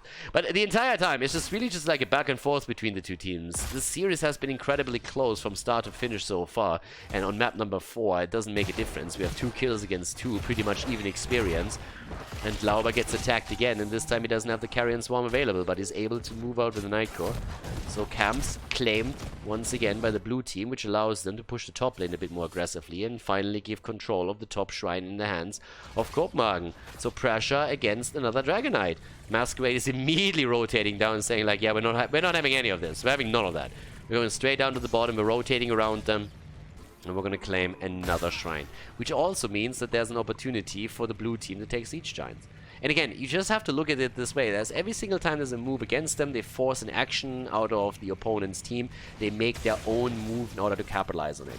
The opponent has to rotate down to take one of the shrines. You won't be able to get the Dragonite anyways. Use the small time window to grab a camp in the meantime. Ty is in a shitty spot. Yeah, it was an interesting attempt to get the gust in from Chris, and Ty obviously would have had to move towards the top and try and get out, but that was a great isolation from Washed Up. They get the kill, and talking isolations, I mean, there we have another one.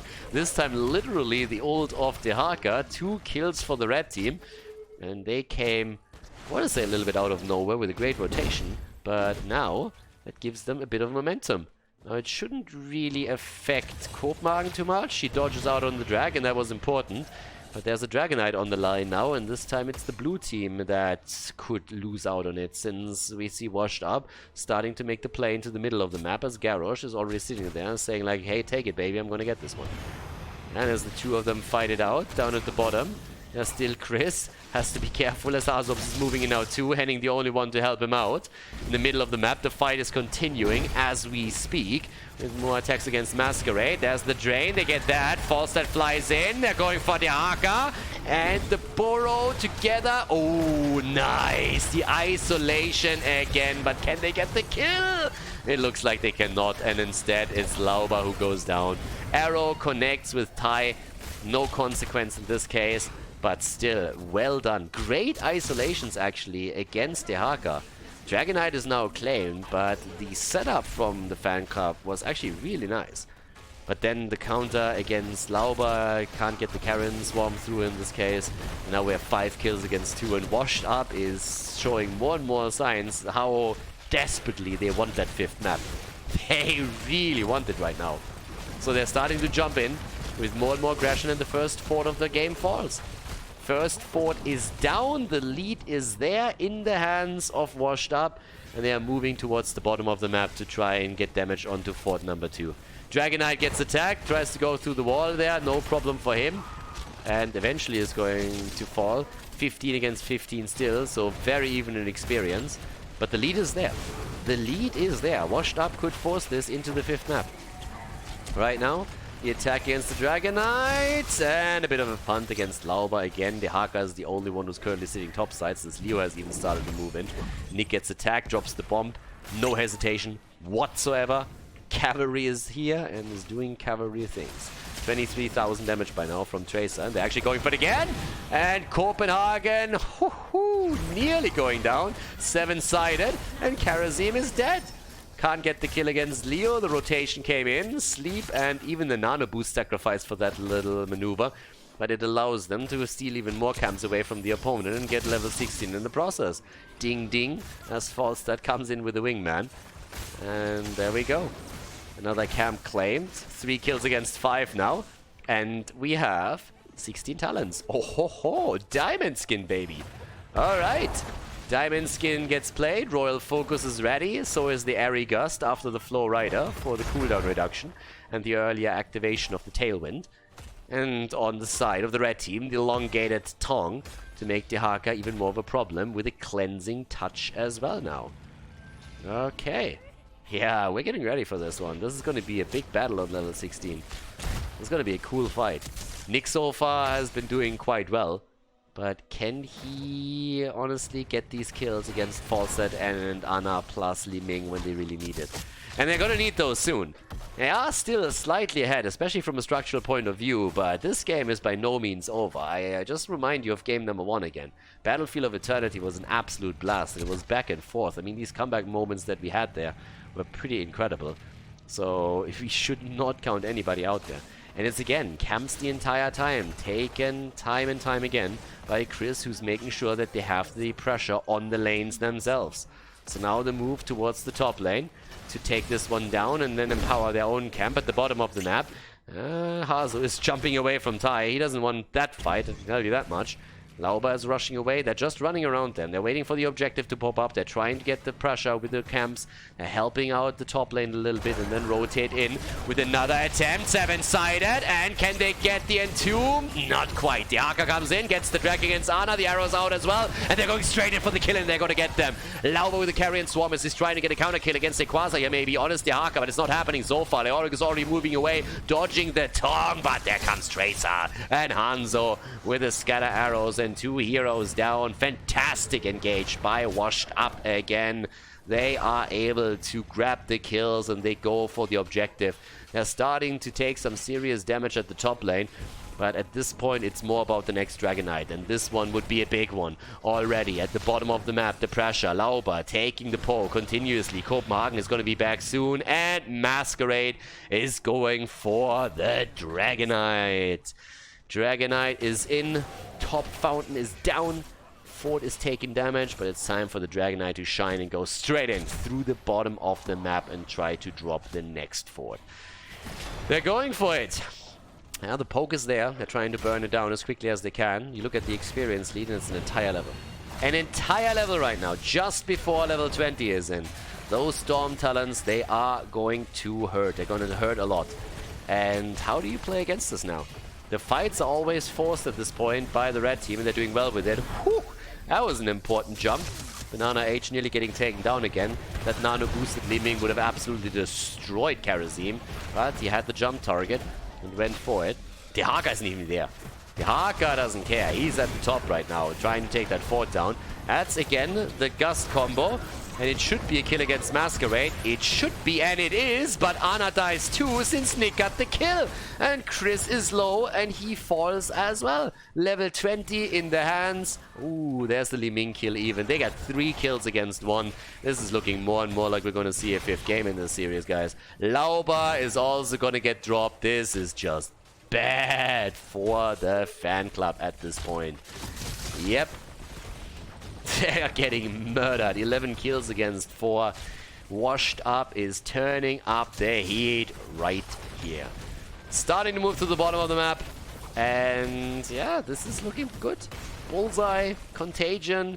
They're going for the keep and nobody can stop them with the keep. They won't go for the core at this point, but the keep is a goner.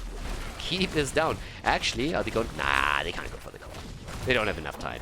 I was for a second hesitating because of the Siege Giant camp, but they have only this one camp. There's no second, there's no spell aura or anything the like. So this is a big lead right now. And the only thing that the fan club can do is get experience. They need experience for their level 20, and then they might be able to play around that. Another camp at the bottom of the map is getting attacked now as well. And we'll actually see what they're going to grab with this. Top side, that's where the Quasar is currently sitting. And trying to make sure again that this is as safe as possible, denying a bit of experience to the opponent, making it more difficult for them to move in and get the experience. And the next shrine is about to be activated. It's going to be 20 versus 20, but the keep that has fallen at the bottom of the map is a problem. Now, then again, there is a global, of course, for the fan club. They still have fall stats, so they can play around him, playing defense at the bottom of the map to make this happen. Also, top side, still camps taken here as well. 2 seconds for the shrine, level 20 abilities. Any moment now. Just need a little bit more. Ooh, and there they are. I was for a second just wondering if they can maybe force the fight before that. And here's the game changer. Buried Alive. Buried Alive, that's the play right now. And in addition to that, they have the Wind Tunnel and Seeker Swarm as well. 7-sided into Transgression. And guys, with 2 shrines under their control, the red team is ready to shine here. Falstad flying into the bush, and it's all about Copenhagen. Is he gonna get the Buried Alive through, and are they gonna get the kill afterwards? That's the question. Buried Alive into the Wind Tunnel, into the quick kill. Top fort is about to fall. 2 shrines under the control of Washed Up. Everybody is splitting from the red team. They're trying to get value here. They're trying to dominate the lanes. Time is playing in their favor on the bottom of the map. Here comes again the setup. And it misses! Copenhagen misses the Entomb. Arrow misses as well. Lauber is low. They're trying to heal him up again. But this is a problem. The Quasar nearly falls. The Wind Tunnel into the corner. The Dinosaur is alive, but it looks like Hanzo is gonna fall. Tracer is down. And Tai is just popping them like pimples. He's going in with a Calamity value and plays Hero Whack-A-Mole as he jumps from one to another. The top lane is under pressure and Granit Gaming is fighting back into this. The bird at the bottom of the map, the German Eagle, has flown straight onto the shrine and up to the top. Lauber is reclaiming it as the rest of the team is looking into the middle. This is their moment, their opportunity to take a keep down, to at least annihilate a few of the forts here, and they have to. Chris, the one to take it. And this is the moment where Lauber's fan club, where ex-Granit Gaming might be able to make the play here. They move through the middle, they take the fort down, and they start to go straight in for that keep. 20 seconds for Tracer, 20 for Karazim. They don't give a shit about this wall. They want to go for the core, as it seems. They're going straight in for it. As we can tell, there's already the Mighty Gust being up. Guys, they could drop this. They could drop this. They have the Wind Tunnel. They can isolate it. They're going for the core. They want to end it right now. And here comes the drag against Lauber. They're buying themselves a little bit more time. There's even the Contagion coming through, and the bat is already down. But the core is down to 50%. Where's the Mighty Gust when you need it? They're dropping everything on the core, and it is down. It's over. A 3-1 victory for the fan club against Washed Up in this best of 5 at the winner bracket final. Hey guys, thanks for watching today's video, and I hope that you enjoyed the match and the commentary. The remaining time of the video has been added to protect against spoilers caused by the length of the video itself.